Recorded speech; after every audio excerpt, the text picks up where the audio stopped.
어릴 적에 마을 공동 우물에서 물을 길어 나르시는 어머니를 따라간 적이 있습니다. 어머니는 물동이를 머리에 이고 나르셨는데요. 그 양철 양동이에요.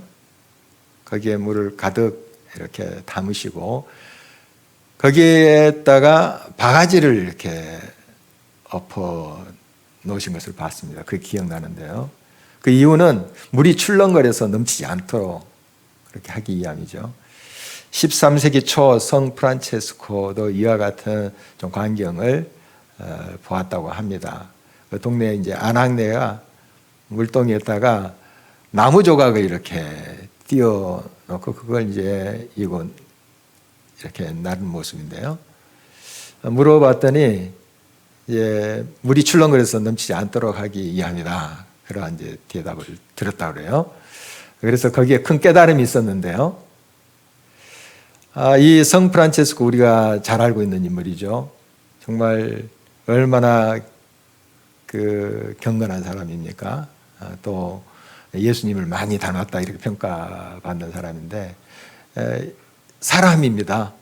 그래서 마음에 요동치는 그런 경우도 꽤 있었다고 그래요. 그의 고백을 보면 그는 이제 마음에 요동이 없고 항상 평화로울 것 같지만은 그렇지 않은가 봐요.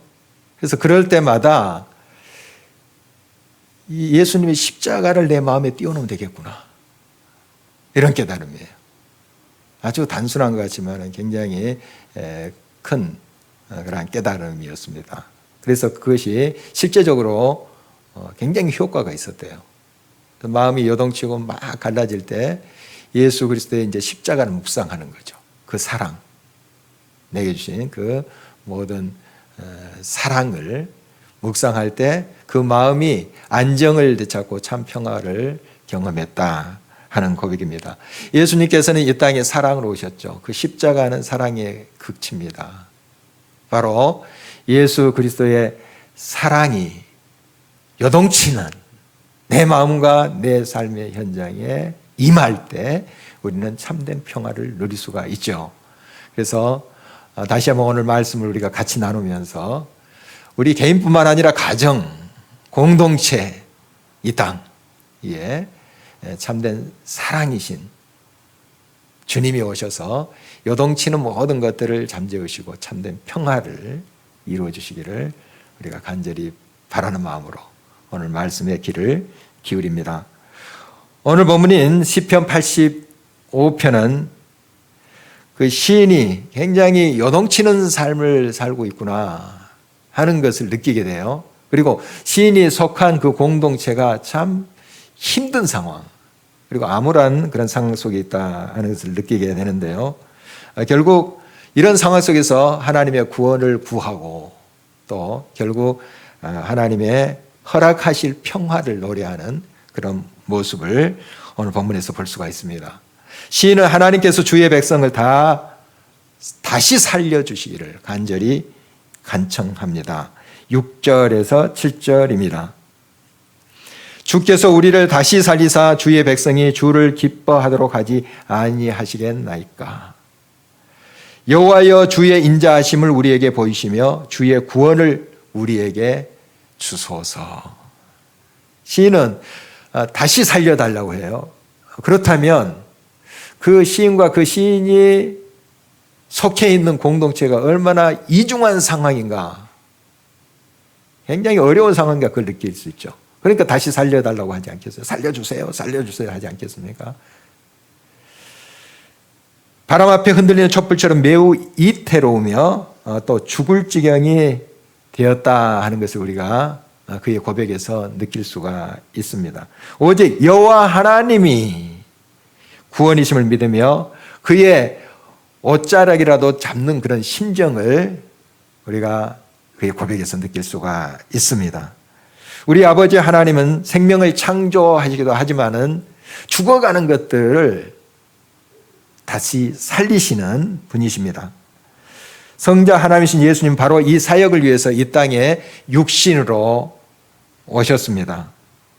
영으로 죽어가는 영혼들을 다시 살려내시고요. 또 병든 자와 귀신 들린 자들을 고치셨어요.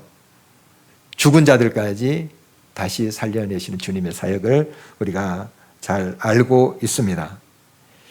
또한 예수 그리스도 인격적으로 만나는 사람들 모두가 새로운 피조물로 거듭난 다시 살아나는 그런 모습도 우리가 성경에서 잘 발견할 수가 있습니다. 지금도 예수님은 죽은 것, 죽어가는 것들을 다시 살려내시는 그런 능력의 주님이십니다. 생명의 능력이신 주님과 우리가 하나 될 때에 사망은 생명이 되고 또 절망은 희망이 될 것입니다. 신학대학원 다닐 때에 집 근처에 야산이 있었는데요. 이제 저녁에 그곳에 기도하러 다녔어요. 혼자 이제 기도하러 다녔는데 하루는 기도를 끝내고 일어서는데 아주 건장한 청년이에요. 저한테 다가오는 거예요.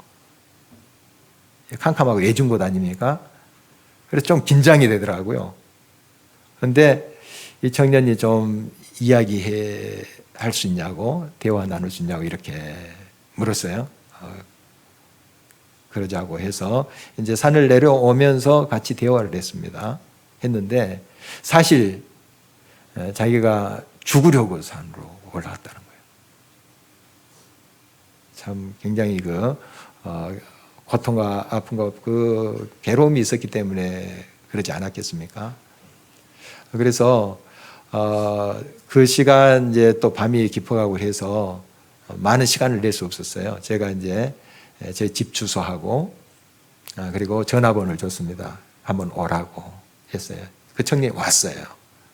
며칠 후에 왔는데 이제 신혼 살림에 그 반찬이 변변치 않았습니다.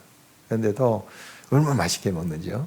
한 30년이 지난 이야기라 그 어떤 구체적인 대화를 나눴는지 제가 자세한 것은 기억이 안 됩니다만은 기억이 나는 것은 이것입니다. 예수님이, 우리 주님이 형제를 너무 사랑한다고. 그리고 형제의 생명도 너무 귀한 생명이라고. 이런 말을 한 것으로 기억이 됩니다.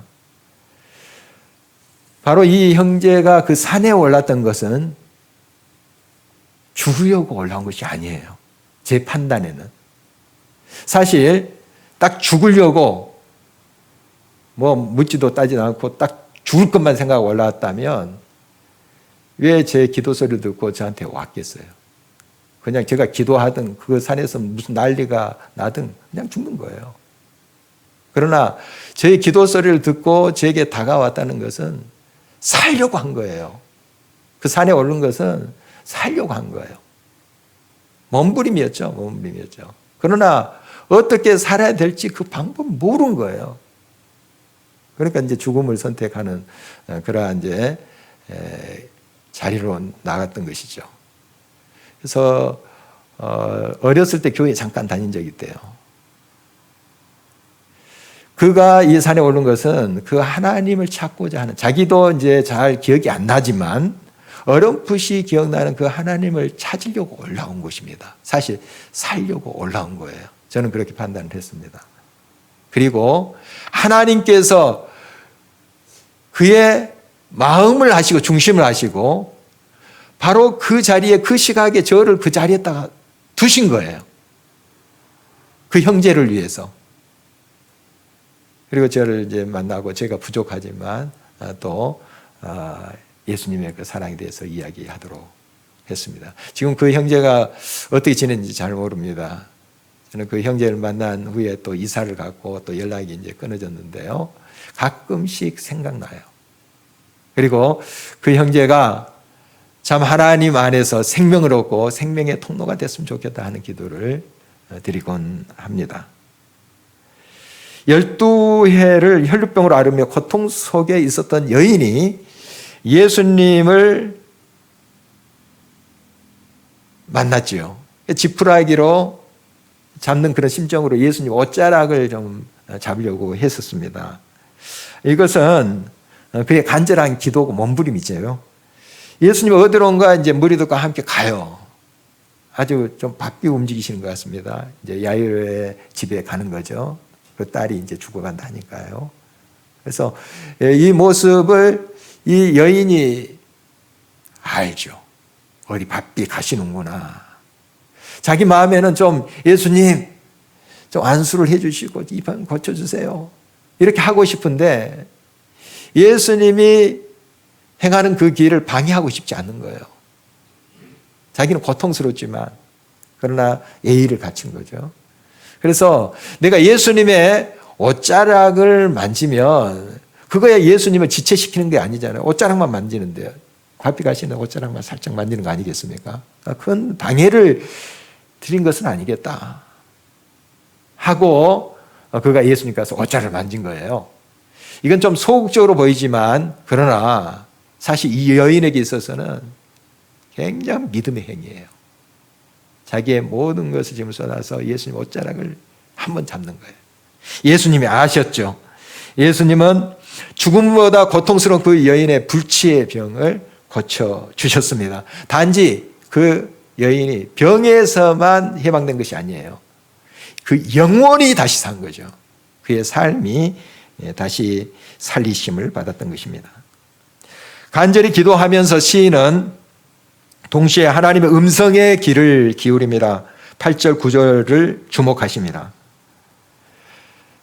내가 하나님 여호와께서 하실 말씀을 들으리니 무릇 그의 백성 그의 성도들에게 화평을 말씀하실 것이라.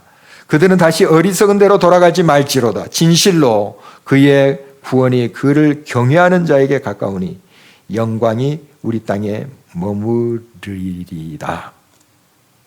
기도는 일방적으로 하나님 앞에 막 이야기하는 것이 아니에요. 우리가 잘 알다시피 대화하는 것입니다. 우리가 하나님께 기도했다면, 아뢰었다면 하나님이 말씀하신 바를 들어야 됩니다. 이게 기도죠. 하나님은 지금도 말씀하십니다. 복잡하고 요동치는 그런 마음을 가라앉히고 귀를 기울이면 하나님 음성을 들을 수가 있습니다. 특정한 사람들만이 하나님 음성을 듣는 게 아니에요. 하나님의 사람들 그리고 하나님을 모르는 사람도 간혹 들을 수 있어요. 하나님 음성을. 그래서 이제 하나님께 돌아오는 그런 일들도 있잖아요. 여러분 지금도 하나님은 우리들에게 말씀하십니다. 특별히 화평을 말씀하세요. 평안을 말씀하세요. 우리가 왜 못 듣는가? 내 마음을 주님 앞에 내려놓지 않고 귀를 기울이지 않기 때문에 그런 거예요. 오늘 이제 본문에 경외하는 자들, 하나님을 경외하는 자들, 이 사람들은 어떤 사람인가? 늘 자기 자신을 내려놓고 하나님께 귀를 기우는 자들입니다. 우리가 하나님 앞에 내 자신을 내려놓지 않고 귀를 막고 있으면, 내 생각으로 가득 차 있으면 결국 이것은 어떤 말이 되는가? 하나님을 진정으로 경외하지 않고 있다 하는 것입니다. 이걸 빨리 깨달아야 돼요. 우리 자신을 내려놓고 잠잠히 귀를 기르면 하나님 음성이 들립니다. 물론 이제 육성으로 이렇게 들리는 경우도 있어요. 굉장히 신비한 체험이죠. 그러나 대부분은 그 하나님의 말씀이 믿어져 버린 거예요. 내 마음속에 하나님의 말씀이 그대로 믿어지시는 거. 바로 이것이 이제 하나님의 음성을 듣는 것인데요. 이 하나님의 음성을 들을 때, 우리 주님의 음성이 내 마음속에 들어올 때, 평화의 말씀이 내 마음에 들어올 때 내 마음은 안정되게 됩니다. 출렁거리고 요동치는 그 마음이 잠잠하게 됩니다. 그리고 주님의 평화를 맛보게 되죠. 예수님께서 이제 부활하신 후 제자들과 여러 사람들이 나타나셨는데 제일 첫 번째 했던 말씀이 샬롬 이렇게 하셨어요. 평안하뇨 이런 뜻이거든요. 샬롬 평안하뇨. 그 전까지 예수님의 제자들 많은 예수님 따랐던 사람들 예수님 십자가에 돌아가시자 막 절망 속에 빠지게 됐죠. 다 힘이 풀렸어요. 평화가 깨졌어요. 예수님이 나타나셔서 평안하뇨 하고 그 예수님의 말씀 평화의 메시지가 그들의 마음에 들어오니까요. 그들의 마음이 희망으로 바뀌었어요. 소망으로 다시 피어나는 것을 우리가 알고 있습니다. 여러분, 화평을 말씀하시고 지금도 여러분의 마음속에 말씀하시는 그 주님의 음성을 듣고 계십니까? 지금도 주님은 말씀하고 계십니다. 귀를 기울여서 주의 음성에 귀를 기울이시기를 바라는 것입니다. 그래서 그 화평의 말씀이 내 마음에 들어올 때 여러분의 마음 역시 참된 평안을 누릴 수가 있습니다. 사무엘이 등장하기 바로 직전에 엘리 제사장이 이스라엘 사사였습니다. 성경은 기록하고 있습니다. 그 시대가 말씀이 희귀했다, 이렇게 기록하고 있는데요. 율법책이 있었어요. 그런데 왜 말씀이 그렇게 희귀했을까? 말씀이 없었다는 거죠. 이 엘리 제사장 지도자부터 말씀을 가까이 하지 않는 거예요. 제사장인데도 말씀과 동행하지 않아요. 말씀 율법책이 그냥 먼지에 쌓여 있는 거예요. 그러니까 그 시대가 암울한 거예요. 우리가 그 역사를 알고 있습니다. 법궤도 블레셋에 빼앗기지 않습니까? 자기 두 아들 전사당하고 자기도 그냥 뒤로 넘어져서 죽고, 이런 비참한 역사를 우리가 알고 있습니다. 말씀이 없으니까, 빛이고 생명이신 그 말씀이 삶 속에 있지 않으니까 암울한 거예요. 요시야 왕 시대에 hil기야 대제사장이 성전을 수리하다가 율법책을 발견합니다. 그래서 대대적인 그러한 심령 부흥회가 일어나죠. 새롭게 되는. 그래서 그 나라도 다시 사는 역사를 우리가 알고 있습니다. 그런데 이 요시야의 아버지 아몬, 할아버지 므낫세 시대 한 60여 년간 이 율법책이 그냥 창고에 먼지에 쌓여 있었던 거예요. 율법책을 읽지 않았다는 거예요. 우리가 계속 묵상하는 그런 말씀이지만은 정말 그 시간들에 얼마나 비참한 역사들이 일어납니까? 궁중에서 피비린내 나는 역사도 일어나고요. 암울한 시기였잖아요. 우리의 개인적인 삶, 공동체의 삶 마찬가지입니다. 하나님의 말씀이 살아있어야 돼요. 지금도 화평을 말씀하시는 그 하나님의 음성을 들을 수 있어야 돼요. 그 말씀이 들어오면 그 말씀이 빛과 소금이 되므로 또 생명이 되므로 우리의 삶이 새롭게 됩니다. 변화되게 되어 있습니다. 바로 말씀이 육신이 되어 오신 분이 우리 예수님이시죠. 예수님이 그 심령에 있는 인생, 참된 평화의 주님이 그 삶에 좌정하실 때 바로 그곳에 참된 안정, 또 치유, 행복이 있습니다. 세계적인 대문호 톨스토이는 귀족 출신에다가요, 그의 생전에 벌써 유명해졌다고 해요. 그의 작품을 사람들이 많이 알아주고요. 그래서 명성도 얻고요, 또 많은 칭송도 받았습니다. 소위 성공한 인생이었습니다. 그런데 그 마음에는 참된 만족과 평안이 없었대요. 성공을 했고 다른 사람이 알아주고 박수갈채도 받는데 마음이 기쁘지 않은 거예요. 특히 죄에 대한 공포, 이런 불안감이 그를 굉장히 괴롭혔다고 그래요. 정말 너무너무 괴로웠다고 합니다. 그러던 중 어느 날 이제 어떤 시골길을 가는데 한 농부를 만났대요. 그래서 서로 이렇게 눈이 마주치지 않겠습니까? 서로 이렇게 보면서 농부의 얼굴에 미소가 딱 번지면서 딱 밝게 이렇게 인사를 하더라는 거예요.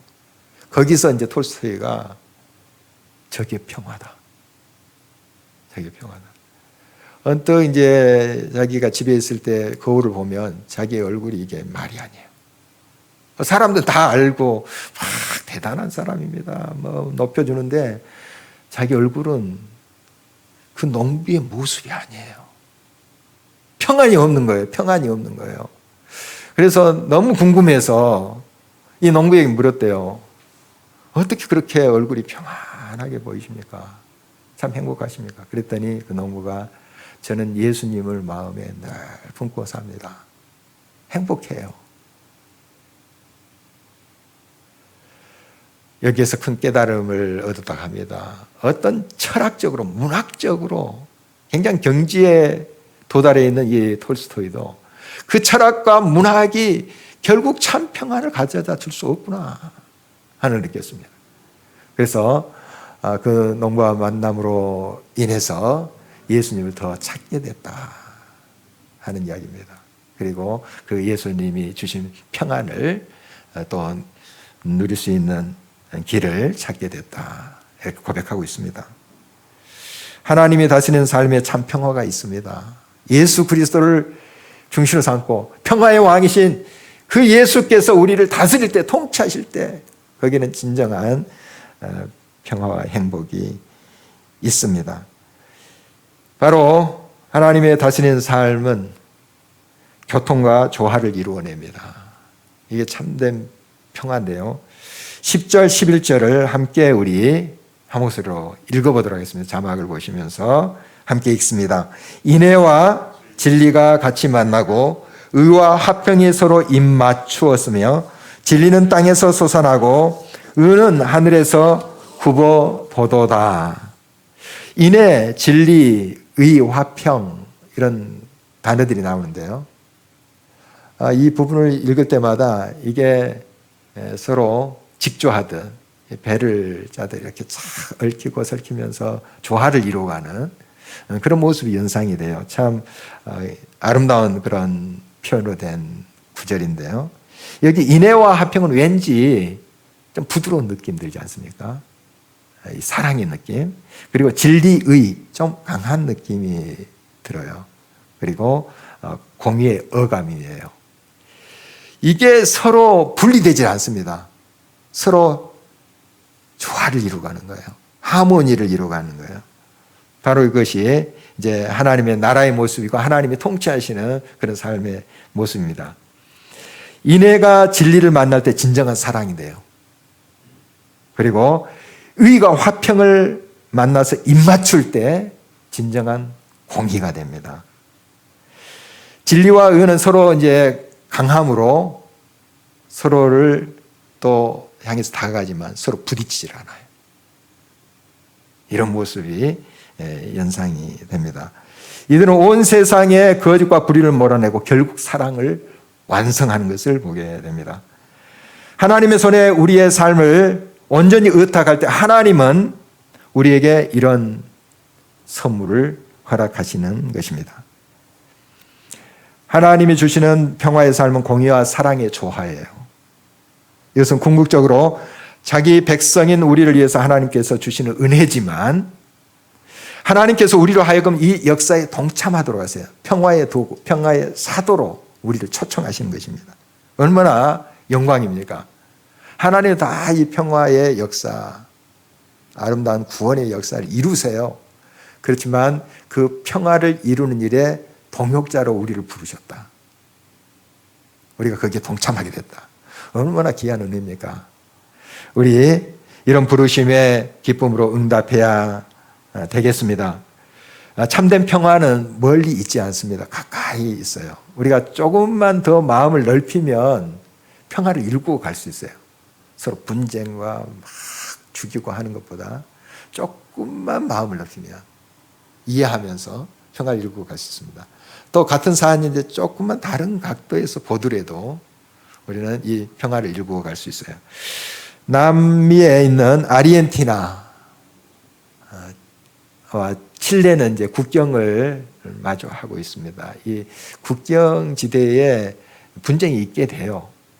네 땅이다, 내 땅이다 뭐 하면서 분쟁이 있게 되는데 우리 좀 평화롭게 지내보자 해서 서로 두 나라가 합의해서 그 국경에 예수님 동상을 이제 세우는 거예요. 서로 이제 예수를 믿는 나라들 아닙니까? 가톨릭 국가니까. 그래서 예수님 동상을 세우는데 이제 문제가 생긴 거예요. 이 보는 관점에서 조금 다른데요. 이 예수님 동상이 아르헨티나 쪽으로 좀 향했다. 이렇게 칠레 사람들이 생각하는 거예요. 그러니까 등 쪽이 더 칠레 쪽으로 보이는 그런 이제 모습으로 칠레 사람들이 생각한 겁니다. 그러니까 칠레 국민들은 화가 나지 않겠어요? 저 아르헨티나 놈들 못돼 먹었네, 이기적이네 하고 화가 나지 않겠어요? 그래서 막 분노가 들끓어오면서 한번 저놈도 치자 하면서 전쟁까지 가려고 했었어요. 이런 이제 험악한 상황까지 가게 됐는데요. 이 분노를 잠잠하게 한 것이 있었어요. 칠레의 이제 한 신문 기자인데요. 신문에 이런 이제 기사를 쓴 거예요. 예수님의 얼굴이 아르헨티나를 향하여 서 계시는 이유는 아르헨티나가 칠레보다 더 예수님의 보살핌이 필요한 나라이기 때문이다. 간단합니다만 어떻게 보느냐 따라서 정말 그 모든 상황이 이해가 되고 하모니를 이루어 간다는 것입니다. 예수님 평화의 왕이십니다. 그의 다스리심을 받는 우리는 평화의 사도들, 평화의 전달자들입니다. 평화를 이루는 삶에 우리가 기쁨으로 임할 때 하나님께서 우리를 통해서 우리 주변을 변화시키고 땅까지 회복시키신다 하는 것입니다. 그래서 그 땅에 나오는 온갖 좋은 것들로 우리를 만족해 하시는 분이십니다. 12절, 13절을 보실까요? 여호와께서 좋은 것을 주시리니 우리 땅에 그 산물을 내리로다. 의가 주의 앞에 앞서가며 주의 길을 닦으리로다. 오늘 본문에서 의라는 단어가 많이 나오죠. 전에도 살펴봤지만 의는 하나님과의 올바른 관계, 바른 관계를 말하는 거예요. 바로 그것이 이 땅에서 발현되는 게 정의예요. 그러니까 하나님과 바른 관계, 이 의가 늘 바로 서 있어야 돼. 그래야만이 이 땅에서 참된 정의를 또 실현할 수가 있는 것이죠. 그래서 하나님과의 이제 바른 관계 회복이 가장 중요한 것입니다. 이 땅에 바로 참된 평화는 하나님과의 바른 관계 속에서 비롯되는 것입니다. 하나님과의 관계가 깨지면 이 땅에 참된 평화도 없는 거예요. 회복도 치유도 없는 거예요.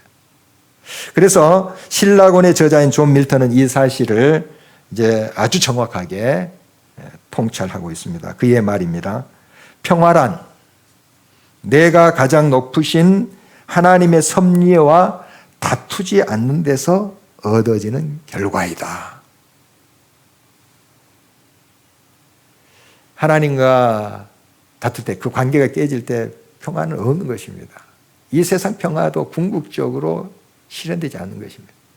진정 하나님과의 바른 관계, 하나님의 섭리, 말씀에 순종하고 따라갈 때 하나님 평화를 말씀하시고 그 평화가 우리의 삶의 모든 것들을 치유하시고 회복하신다 하는 뜻입니다. 성탄절을 며칠 앞둔 우리는 다시 한번 이 땅에 평화의 왕으로 오신 예수님을 깊이 묵상하고 만났으면 참 좋겠습니다. 우리 귀를 기울이면 평화를 말씀하시는 주님의 음성을 듣게 됩니다. 여러분 정말 하나님 앞에 이 대림절 지나면서 며칠 남은 또 크리스마스를 맞이하면서 여러분 마음의 모든 것들을 내려놓고 지금도 말씀하시는 주님의 평화의 말씀 꼭 들으시기 바랍니다. 그 평화의 말씀이 내 안에 들어오면 그 말씀이 역사하시며 출렁거리는 요동치는 내 마음을 잔잔케 하십니다. 그리고 그 평화를 우리는 또 나눌 수가 있는 거죠. 흘러버릴 수 있는 평화의 도구가 될 수 있는 것이죠.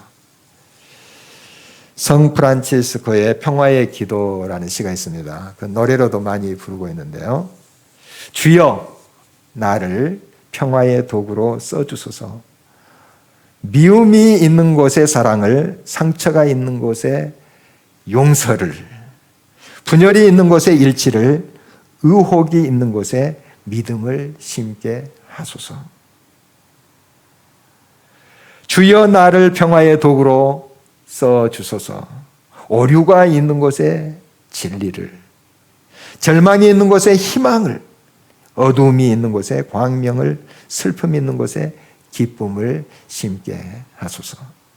위로받기보다는 위로하며, 이해받기보다는 이해하며, 사랑받기보다는 사랑하며, 자기를 온전히 줌으로써 영생을 얻기 때문이니 주여 나를 평화의 도구로 써 주소서.